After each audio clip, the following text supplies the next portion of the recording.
हरि कृष्णा। भाद्रपद मास के शुक्ल पक्ष की द्वादशी तिथि पर जब अगस्त्य तारा का उदय होता है, उस समय ऋषि अगस्त्य के लिए विशेष अर्घ्य दिया जाता है। इसका वर्णन स्कंद पुराण में स्वयं भगवान शिव सनत कुमार से करते हैं और ऐसा ही अगस्त्य ऋषि के लिए अर्घ्य देने का समय बस कुछ ही दिनों में आने वाला है। तो चलिए आज इस वीडियो में जानते हैं कि आखिर अगस्त्य अर्घ्य क्या है, यह किस दिन देना है, इसके लिए शुभ मुहूर्त कौन सा है और ऋषि अगस्त्य का अर्घ्य देने की संपूर्ण शास्त्रोक्त विधि क्या रहेगी। आइए इन सभी विषयों पर आज हम विस्तार से बात करते हैं, क्योंकि यह हमारी ऋषि परंपरा के प्रति अपनी कृतज्ञता व्यक्त करने का एक विशेष अवसर है। आइए आज का अगस्त्य अर्घ्य कब दें, वीडियो आरंभ करते हैं। अगस्त्य अर्घ्य का शुभ समय इस बार भाद्रपद मास के शुक्ल पक्ष की द्वादशी तिथि 4 सितंबर 2025 गुरुवार के दिन आ रही है और इसी दिन ऋषि अगस्त्य के लिए अर्घ्य दिया जाएगा। भाद्रपद मास के इस विशेष समय में 4 सितंबर 2025 गुरुवार के दिन अगस्त्य तारा का उदय होने का समय रहेगा।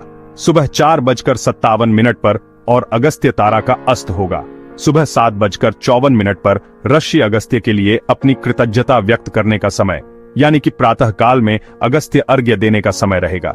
सुबह 4:57 से लेकर 6:01 के बीच में इसी दिन विशेष वामन द्वादशी भी आ रही है और इसी दिन हम परिवर्तनी एकादशी का पारण भी करेंगे। इसलिए इस बार आने वाली यह द्वादशी तिथि अत्यंत महत्वपूर्ण और मंगलमय है।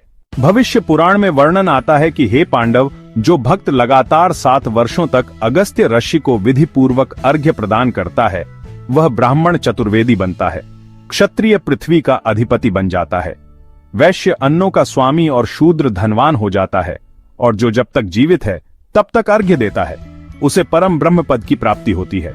तो इस प्रकार से प्रत्येक मनुष्य को जब अगस्त्य तारा का उदय होता है, उस समय में ऋषि अगस्त्य के लिए विशेष अर्घ्य प्रदान करना चाहिए। चलिए अब हम देखते हैं कि यह अगस्त्य अर्घ्य देने की शास्त्रोक्त विधि क्या है। तो इस बार अगस्त्य अर्घ्य देने का शुभ समय आ रहा है 4 सितंबर 2025 गुरुवार के दिन प्रातः काल में, इसलिए इस दिन प्रातः ब्रह्म मुहूर्त में उठ जाएं। स्नान इत्यादि अपने दैनिक कार्यों से स्वच्छ होकर अपने घर में भगवान श्री कृष्ण की प्रातः कालीन पूजा या मंगल आरती करें। प्रातः ब्रह्म मुहूर्त के समय में जब ऋषि अगस्त्य के लिए अर्घ्य देने का समय आता है, यानी कि इस बार वह आ रहा है, सुबह 4:57 से लेकर 6:01 के बीच में, इस समय में सबसे पहले ऋषि अगस्त्य के लिए प्रार्थना करें और वह प्रार्थना इस प्रकार है। काश पुष्प प्रतिकाश वहनी मारुत संभव मित्र वरुण पुत्र कुंभ योने नमोस्तुते वृद्धिशयकर मेघतोय विशाप रत्न वल्लभ देवेश लंकावास नमोस्तुते वातापि भक्षित येन समुद्र शोषित पुरा लोपा मुद्रा पति श्रीमान योस तस्मय नमो नमः ये नोते पापानी विल्यम याति व्यधाय तस्मय नमोगस्त्याय सशिष्याय च पुतर्ण। इसका अर्थ है, हे काश पुष्प के समान शोभायमान अग्नि और वायु के संयोग से उत्पन्न हुए महर्षि अगस्त्य, आपको नमस्कार है, जो विंध्याचल पर्वत की वृद्धावस्था का नाश करने वाले हैं। विंध्य वृद्ध शयकार रत्नों के प्रियतम, मेघों के जल से विष को हटाने वाले, मेघ तोय विपाप ऐसे हे देवेश, हे लंकावासी, आपको मेरा सादर प्रणाम है, जो वातापी दैत्य का संहार करने वाले हैं, जिन्होंने प्राचीन काल में समुद्र को सोख लिया था, और जो लोपा मुद्रा के पति हैं, उन अगस्त्य ऋषि को मेरा बारंबार नमस्कार है, जिनके उदय से सारे पाप और रोग दूर हो जाते हैं। ऐसे पावन महर्षि अगस्त्य को बारंबार प्रणाम है। अपने पुत्र और शिष्य सहित प्रकट हुए उन अगस्त्य ऋषि को मैं श्रद्धापूर्वक वंदन करता हूँ। इस प्रकार ऋषि अगस्त्य को सबसे पहले प्रार्थना करने के बाद अब अपने दाहिने हाथ में गंगा जल युक्त जल की कुछ बूंदें लें और अर्घ्य अर्पण करें। अर्घ्य अर्पण करते हुए पूर्ण श्रद्धा के साथ पूर्व दिशा की ओर मुख करके खड़े रहें और उस समय इस मंत्र का उच्चारण करें। अगस्त खन्मान खत्र प्रजापत्यम बल में उभो वर्णा रश्र पुपोष सत्य देवशीशो जगाम। हे ऋषि अगस्त्य मुनि, आप अपनी कठोर साधना द्वारा सभी वर्णों का कल्याण करने वाले बल संतान और सत्यवर देने वाले ऋषियों में श्रेष्ठ हैं। कृपया मेरा यह अर्घ्य स्वीकार करें। अर्घ्य अर्पण करने के बाद जल को भूमि पर छोड़ दें और उसके बाद ऋषि अगस्त्य की पत्नी लोपा मुद्रा को प्रणाम करते हुए इस मंत्र का उच्चारण करें। राजपुत्री महाभाग ऋषि पत्नी वराण्य लोपा मुद्रे नमस्तुभ्यम अर्घ्यम प्रतिगह्यता। हे राजपुत्री, हे ऋषि की अर्धांगिनी, हे सौंदर्य की प्रतीक लोपा मुद्रा, कृपा करके आप मेरा अर्घ्य स्वीकार करें और अंत में इस अर्घ्य को समाप्त करते हुए दोनों हाथ जोड़कर अपनी क्षमता अनुसार कुछ दान देने का संकल्प लें और उस दान को देते समय सबसे पहले इस मंत्र का उच्चारण करें।